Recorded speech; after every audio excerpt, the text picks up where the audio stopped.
The Testimony of the Apostles, the Church of Jesus Christ of Latter-day Saints. As we commemorate the birth of Jesus Christ 2 millennia ago, we offer our testimony of the reality of his matchless life and the infinite virtue of his great atoning sacrifice. None other has had so profound an influence upon all who have lived and will yet live upon the earth. He was the great Jehovah of the Old Testament, the Messiah of the New. Under the direction of his Father, he was the creator of the earth. All things were made by him, and without him was not anything made that was made.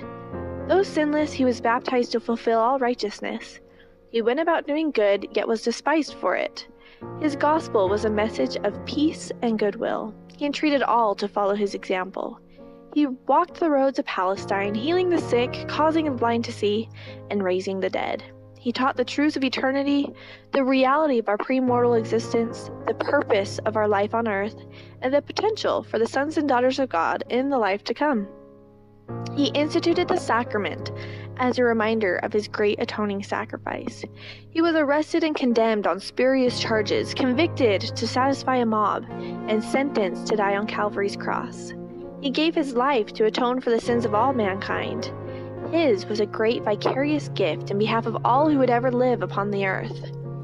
We solemnly testify that his life, which is central to all human history, neither began in Bethlehem nor concluded on Calvary. He was the firstborn of the Father, the only begotten Son in the flesh, the Redeemer of the world. He rose from the grave to become the firstfruits of them that slept. As risen Lord, he visited among those he had loved in life. He also ministered among his other sheep in ancient America.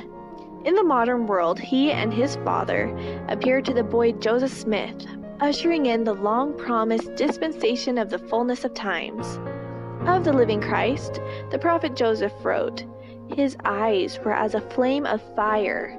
The hair of his head was white like the pure snow. His countenance shone above the brightness of the sun, and his voice was as the sound of the rushing of great waters, even the voice of Jehovah, saying, I am the first and the last.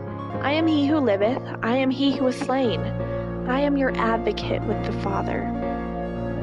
Of him the prophet also declared, "And now, after the many testimonies which have been given of him, this is the testimony, last of all, which we give of him, that he lives. For we saw him, even on the right hand of God, and we heard the voice, bearing record that he is the only begotten of the Father, that by him, and through him, and of him, the worlds are and were created, and the inhabitants thereof are begotten sons and daughters unto God. We declare in words of solemnity that his priesthood and his church have been restored upon the earth, built upon the foundation of apostles and prophets, Jesus Christ himself being the chief cornerstone. We testify that he will someday return to earth, and the glory of the Lord shall be revealed, and all flesh shall see it together. He will rule as King of kings and reign as Lord of lords, and every knee shall bend, and every tongue shall speak in worship before him. Each of us will stand to be judged of him according to our works and the desires of our hearts. We bear testimony as his duly ordained apostles that Jesus is the living Christ, the immortal Son of God. He is the great King Emmanuel, who stands today on the right hand of his Father. He is the light, the life, and the hope of the world. His way is the path that leads to happiness in this life and eternal life in the world to come. God be thanked for the matchless gift of his divine Son. Signed, the First Presidency in the Quorum of the 12, January 1st, 2000.